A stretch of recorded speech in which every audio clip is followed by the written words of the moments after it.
दोस्तों हमारा आज 20 सितंबर को कक्षा 11वीं का अंग्रेजी विषय का पेपर है। ओके, लगातार मैं तैयारी कराते जा रहा हूँ, इसलिए दोस्तों मैंने आपको पहले ही आपके हॉर्नबिल की पोस्ट पोएट्री और आपकी सप्लीमेंट्री रीडर बुक है स्नैपशॉट, उसके इंपॉर्टेंट क्वेश्चन आंसर बता दिए पार्ट 1 वाली वीडियो में। पार्ट 2 वाली वीडियो में दोस्तों मैं आपको ग्रामर वाले टॉपिक करा दिए हैं, इंपॉर्टेंट आपके letter, notice, advertisement, poster making, साथ ही आपका article writing, paragraph writing, report writing, सभी टॉपिक आपको इंपॉर्टेंट विद सॉल्यूशन कवर करा दिए।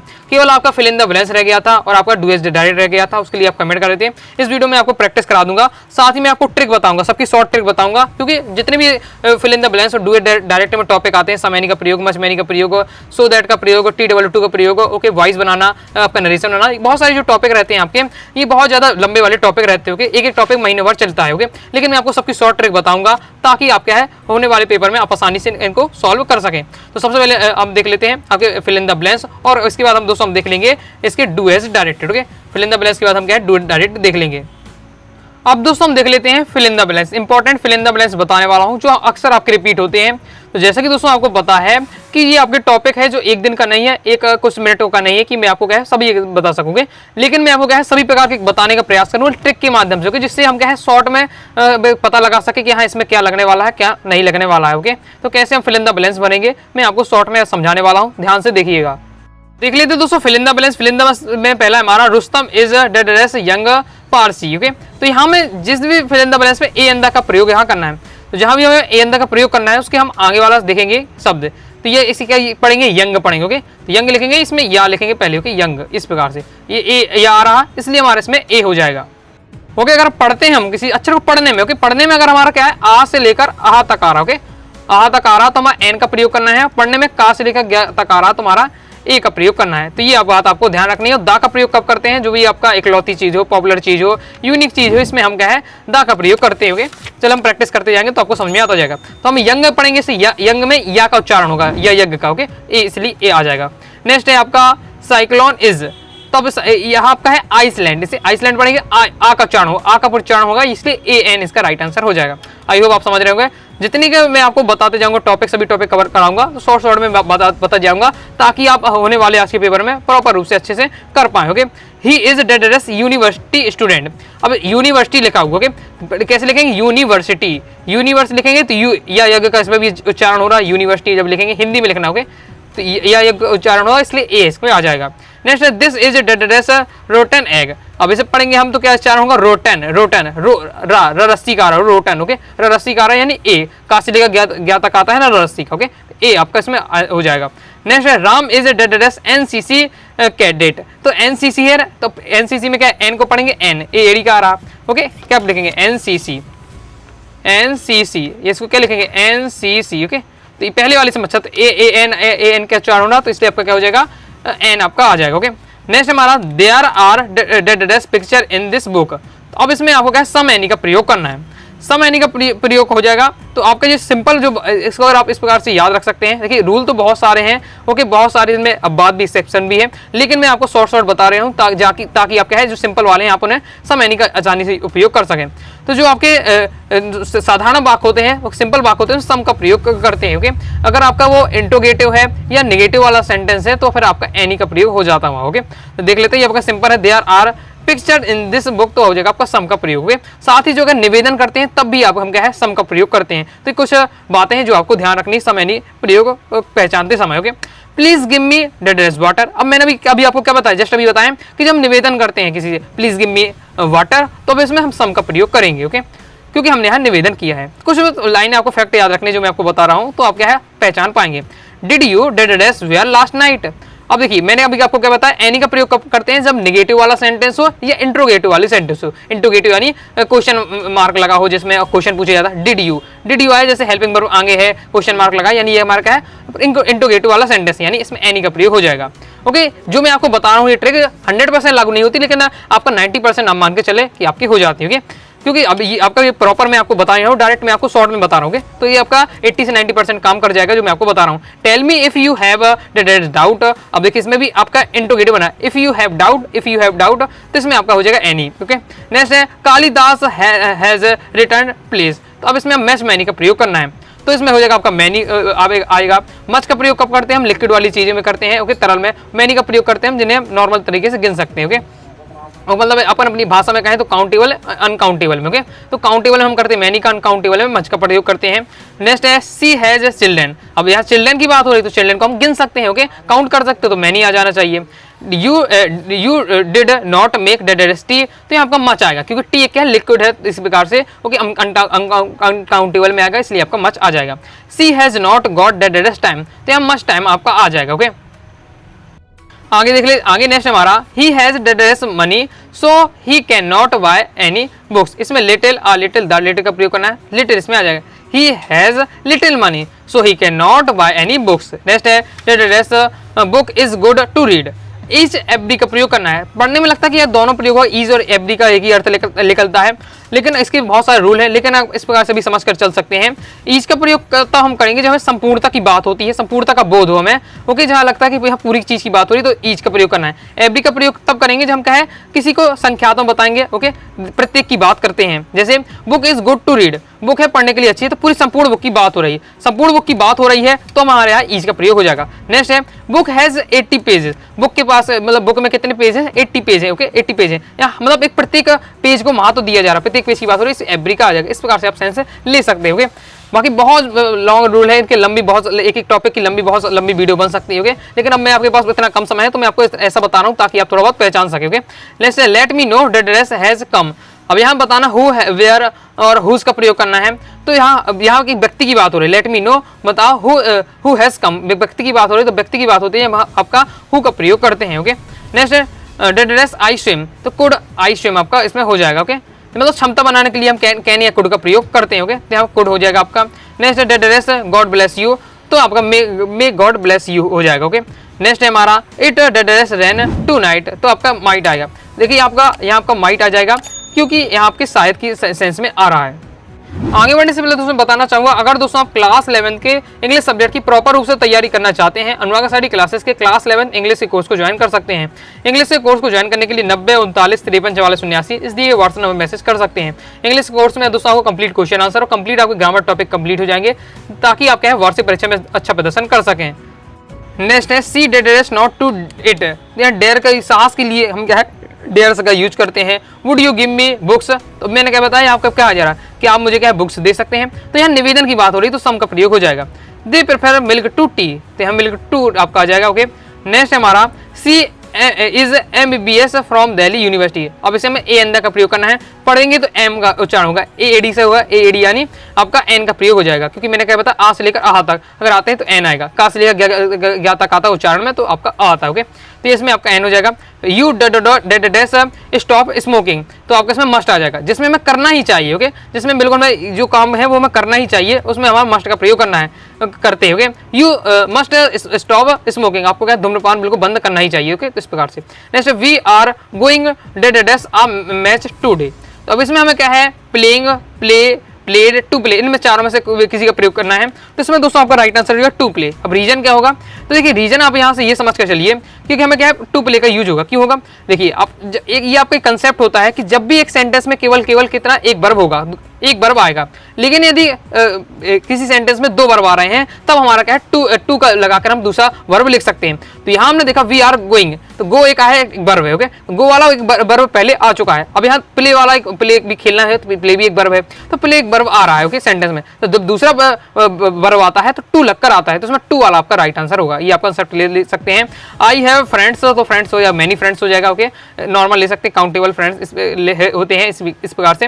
He has not got dead money now, तो हो जाएगा एनी। अब देखिए मैंने क्या बताया, तो आपको एनी का प्रयोग तब करते हैं जब इंट्रोगेटिव हो नेगेटिव है, तो हैज नॉट लिखा, हैजंट लिखा, हैजंट यानी हैज नॉट लिखा यानी एनी का प्रयोग हो जाएगा, क्योंकि नेगेटिव वाले में एनी का प्रयोग हम अक्सर करते हैं। नेक्स्ट है ऑन अपॉन का प्रयोग करना है। The book is the table, तो ऑन का प्रयोग हो जाएगा। ऑन और अपॉन का अर्थ एक ही होता है, ऊपर है, लेकिन ऑन का उपयोग हम तब करते हैं जब कोई चीज ऊपर तो रखी है लेकिन स्थिर हो, कोई चीज ऊपर रखी हो लेकिन स्थिर हो, तब आपका ऑन का प्रयोग करते हैं। अपॉन का प्रयोग करते हैं ऊपर ही के सेंस में करते हैं, लेकिन वो गतिशील होनी चाहिए, गतिशील होती है तब हम क्या अपॉन का प्रयोग करते हैं। The book is the table, जो बुक रखी है वो टेबल के ऊपर है, तो टेबल के ऊपर जब बुक रखी है तो बिल्कुल शांत एकदम रखी रहेगी जहां रखी है, इसलिए ऑन आपका प्रयोग हो जाएगा।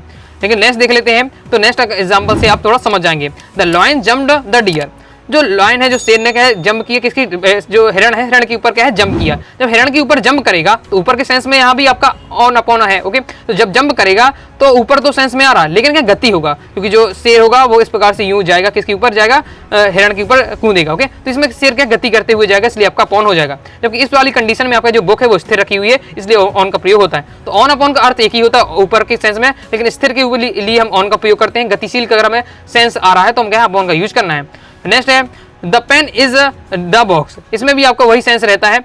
इनटू का मतलब होता है अंदर के लिए हम सेंस में करते हैं। तो the pen is in the box, मतलब जो पेन है वो बॉक्स के अंदर है। लेकिन इसमें अगर स्थिर हो तो आपका इन होगा, गतिशील का बोध हो तो इनटू होगा, सेम वही सेंस है। लेकिन ओके, जैसे she jumped into the well, okay. आपको ओके जंप करेगा तो जंप करने में क्या है, गति आएगी, ओके, गतिशील होगी, इसलिए इसमें इनटू आ जाएगा, ओके। नेक्स्ट देख लेते हैं। नेक्स्ट हमारा क्वेश्चन है अमन इज ड्रेस मोहन एंड कुणाल। देखिए अमंग और बिटवीन का प्रयोग करना है। तो जब भी दो लोगों के बीच में बात होती है, दो लोगों के बीच में बैठने की बात होती है तो बिटवीन का प्रयोग करते हैं। जब बहुत लोगों के बीच में बैठने की बात होती है तो अमंग का प्रयोग करते हैं। तो यहाँ अमन है जो मोहन और कुणाल के बीच में बैठा हुआ है, यानी दो व्यक्तियों के बीच में बैठा हुआ है, इसलिए बिटवीन का प्रयोग करेंगे। यदि मैं कह देता अमन इज आपका होल क्लास, ओके, तो फिर आपका क्या आ जाएगा, एमंग आएगा। एमंग में क्या है, जब संपूर्णता की बात होती है तो एमंग का आएगा। दो लोगों के बीच में बैठने की बात आती है तो आपका बिटवीन आता है। नेक्स्ट है अनुराग इज द स्टूडेंट। तो अनुराग आपका इसमें अमंग आएगा, क्योंकि अनुराग बैठा हुआ स्टूडेंट के बीच में बैठा हुआ। अब स्टूडेंट के बीच यानी बहुत सारे स्टूडेंट की बात हो रही है, तो इसलिए आपका एमंग आएगा। लेकिन यहाँ मोहन एंड कुणाल के बीच में बैठने की बात आ रही थी अमन के, इसलिए आपका बिटवीन है। आई होप आप समझ गए होंगे अमंग और बिटवीन का प्रयोग। नेक्स्ट और लास्ट हमारा है आई अवेक 4 o'clock। अब टाइम के लिए आपको क्या है, हमेशा एट का प्रयोग करना है, तो एट आपका आ जाएगा। तो कंप्लीट हो जाता है। इस प्रकार से दोस्तों मैंने आपको क्या है, कंप्लीट प्रैक्टिस करा दिया है, ओके। आई होप आपको समझ में आएगा। समझ में आया कमेंट बॉक्स में जरूर बताइएगा। आई को शेट ठोक दीजिए, महाकाल का दबा के लाइक शेट ठोक दीजिए। पूरा साल मेहनत करता हूँ आपके लिए बेटा, ऐसा नहीं चलेगा, ऐसा नहीं चलेगा। दोस्तों अब हम देख लेते हैं डू एज डायरेक्टेड, ओके। चलिए इसकी प्रैक्टिस कर लेते हैं। तो जिसमें पहला हमारा Ram is very brave, he यहाँ का हो जाएगा he can not lose the race. तो आपको इसमें आपको क्या करना है, सो दैट का प्रयोग करना है। चलिए देख लेते हैं। तो सो दैट के रूल में आपको क्या होता है, वेरी के स्थान पर सो का प्रयोग करते हैं और दैट लगाकर दूसरे सेंटेंस को लिख देते हैं अगर वेरी आपका रहता है, ओके। लेकिन मैं आपको एक बार रूल बता देता हूँ सो दैट का। अगर दोस्तों आपके सेंटेंस में पहले वाले से वेरी दिया हुआ है तो वेरी के स्थान पर सो का प्रयोग कर देना है, दैट लगाकर दूसरा सेंटेंस लिख देना है, एक ही रूल हो जाता है। यदि अगर हमें क्या है वेरी नहीं दिया हुआ है तो फिर हमें क्या कर देना है, जो हेल्पिंग वर्ब होती है is am are was were, ये सारी हमारी हेल्पिंग वर्ब कहलाती है। तो हेल्पिंग वर्ब के बाद सो लगाकर दैट का प्रयोग कर देना है, ओके। और इसके बाद दोस्तों तीसरा रूल रहता है कि अगर हमारे सपोज हमारे पास ना ही वेरी दिया हुआ है ना ही हेल्पिंग वर्ब दिया हुआ है, तो फिर हमें इस स्थिति में मेन वर्ब के बाद सो लगाकर दूसरे दैट लगाकर दूसरे सेंटेंस को लिखना है, ये रूल होता है। अब यहाँ हमें वेरी दिया हुआ है तो हम वेरी के स्थान पर सो का प्रयोग कर देंगे। राम इज सो ब्रेव, फिर दैट लगाकर दूसरा सेंटेंस लिख देना है, तो that he can not lose the race. Simple हो जाता है। अगर रूल आपको समझ आ गया तो आपसे बन जाएगा। नेक्स्ट देख लेते हैं she was lazy she could not complete her work. इसको आपको है कमेंट बॉक्स में आपको बताना है, ओके। अगर आप समझ गए होंगे कमेंट बॉक्स जरूर बताइएगा, तो मैं आपको बताऊंगा कि आपने आंसर सही किया कि नहीं किया, ओके। आगे देख लेते हैं। नेक्स्ट है Mohan is so fat that he can not run fast. अब इसमें TOO2 का प्रयोग करना है, तो देख लेते हैं। इसमें हमें क्या करना है, सो के स्थान पर क्या है TOO2 का प्रयोग कर देना है, फिर इसके बाद डेट के स्थान पर हमें TO2 का प्रयोग करना है। लेकिन जब भी हम दूसरा सेंटेंस लिखते हैं तो उसमें क्या है, कैन नॉट या कुड नॉट हटा देते हैं। कैन नॉट या कुड नॉट हटा देते हैं, वो जो भी इसका सब्जेक्ट दिया रहता है। देख लेते हैं। तो मोहन हो जाता है इज जाता है, सो के स्थान पर हमें TOO2 का प्रयोग करना है, फैट आ जाता है। डेट के स्थान पर TO2 का प्रयोग करना है। बस इसमें आपको क्या है, TO2 जब 2 का प्रयोग होता है तो इसमें आपको क्या है, कैन नॉट या कुड नॉट हट जाता है। तो कैन नॉट या कुड नॉट जो भी होता है उसे हटा देते हैं। लेकिन जब ये हटेगा तो उसका सब्जेक्ट भी हटेगा, क्योंकि कैन नॉट किस लिए लगा है, ही के लिए लगा है, तो ही कैन नॉट पूरा हट जाएगा, रन फास्ट केवल बचता है। इस प्रकार से आपका रहता है, ओके। नेक्स्ट हमारा एज सून एज का प्रयोग देख लेते हैं, नो सूनर देन का प्रयोग देख लेते हैं। As soon as she saw bee she began to be. इसका मतलब क्या होता है, जैसे ही उसने देखा वह क्या है, रोने लगी, ओके। तो नो सूनर देन का प्रयोग करना है आपका, ओके। तो देख लेते हैं नो सूनर का देन का प्रयोग किस प्रकार से होता है। तो अब एज सून एज के स्थान पर नो सूनर का प्रयोग करना है, तो एज सून एज के स्थान पर हम नो सूनर का प्रयोग कर देंगे। फिर जब भी नो सूनर आएगा तो नो सूनर की दोस्ती किसके साथ है, इंट्रोगेटिव सेंटेंस के साथ है। तो जो भी इसके साथ सेंटेंस है उसके साथ हम क्या इंट्रोगेटिव बनाते हैं। तो अब इसे सी सामी हमारा सेंटेंस है एज सून एज के साथ है, तो ये आपको इसका यूज करना है। लेकिन हम इसका यूज नहीं कर सकते क्योंकि नो सूनर कहता है कि हमें क्या है, इंट्रोगेटिव चाहिए। तो सी सामी का हम क्या है, डिड सी आपका मी बन जाएगा आपका इंट्रोगेटिव। बस देन लगाकर आपको क्या कर देना है, दूसरा सेंटेंस लिख देना है। सिंपल है। बस आपको एक बात ध्यान रखनी है कि नो सूनर की जो दोस्ती है वो किसके साथ रहती है, इंट्रोगेटिव के साथ रहती है, और एज सून एज जब आएगा वो आपका अफर्मेटिव सेंटेंस के साथ आएगा, सिंपल सेंटेंस के साथ आएगा। देख लेते हैं नेक्स्ट। अब no sooner did she sing a song than they started to clap. अब इसमें एज सून एज का प्रयोग करना है, तो सिंपल है, नो सूनर के स्थान पर हमें क्या एज सून एज का प्रयोग करना है, तो हम कर देंगे। तो हमने नो सूनर के स्थान पर एज सून एज का प्रयोग कर दिया। फिर हमारा आगे sentence did she sing a song, ये सेंटेंस इतना, तो इसको हम यूज कर देंगे। लेकिन क्या है, एज सून एज कहता है कि हमें क्या है, सिंपल सेंटेंस चाहिए, अफर्मेटिव वाला सेंटेंस चाहिए, तो ये हमारा लेकिन इंट्रोगेटिव में दिया हुआ है। तो did she sing a song को हम क्या अफर्मेटिव में बदलेंगे, सी सिंग अ सॉन्ग हो जाएगा। अब आपको बेसिक वाली आपको टेंस बनना चाहिए, ओके।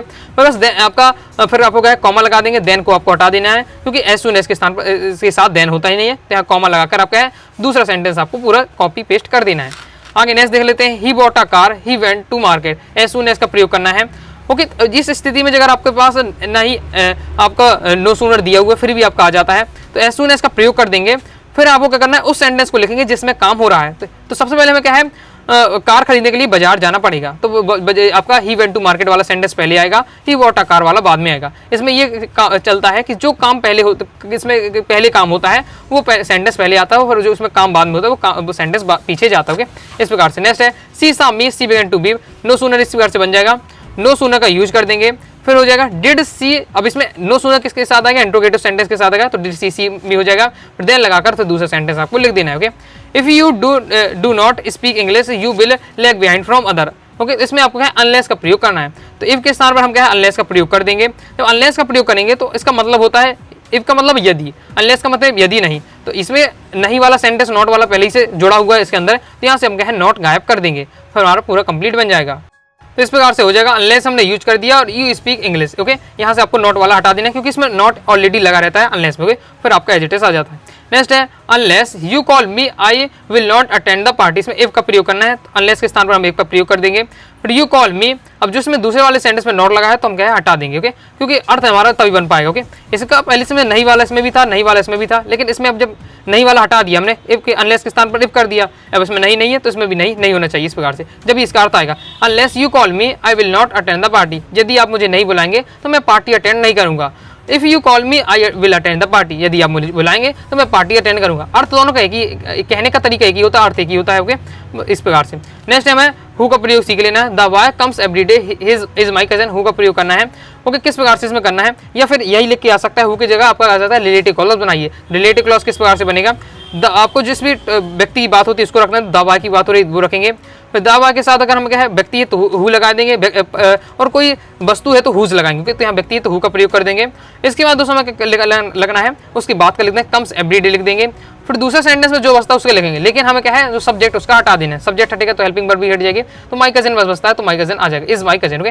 तो ही आपके इसमें सब्जेक्ट बस हटा देना पड़ता है, तो इज माई कजन आपका आ जाएगा। तो the boy who comes every day is my cousin, okay. इस प्रकार से नेक्स्ट आपको कमेंट बॉक्स में बताना है he is very intelligent, the boy is wearing a red shirt, इसका आपको क्या है आंसर कमेंट बॉक्स बताना है। सेम इसी प्रकार से इसमें हु का प्रयोग करना है या रिलेटिव क्लॉज इसका बनाना है। I write a poem change voice करना है, तो इसको वॉइस किस प्रकार से करना है, तो इसकी ट्रिक मेरी क्या है कि पीछे का आगे, पीछे वाला क्या है पोयम है, आप पोयम है तो आप पोयम आ जाएगा। नीचे की सहायक करिए, नीचे की सहायता यानी यह आपका प्रेजेंट इंडेफिनिट टेंस है, तो आपका हो जाएगा ये आपका प्रेजेंट कॉन्टिन्यूअस का, प्रेजेंट कॉन्टिन्यूअस की सहायक क्रिया क्या होती है, इज एमआर होती है, आप पोयम के साथ इज लग जाएगा।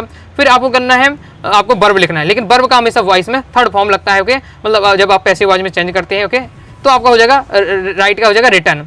फिर आपको बाय लगाकर बाय लगा देना है, फिर आगे का पीछे, आगे जो सब्जेक्ट है वो पीछे जाएगा, आई का जब पीछे जाएगा तो मी बन जाता है। इस प्रकार से आई पोएम इज रिटन बाय मी। अब मैं आपको आसानी से बताते जा रहा हूँ, लेकिन बहुत ज़्यादा इसका लंबा टॉपिक रहता है, ओके, तो मैं आपको शॉर्ट में आपको आगे समझा दूंगा, ओके।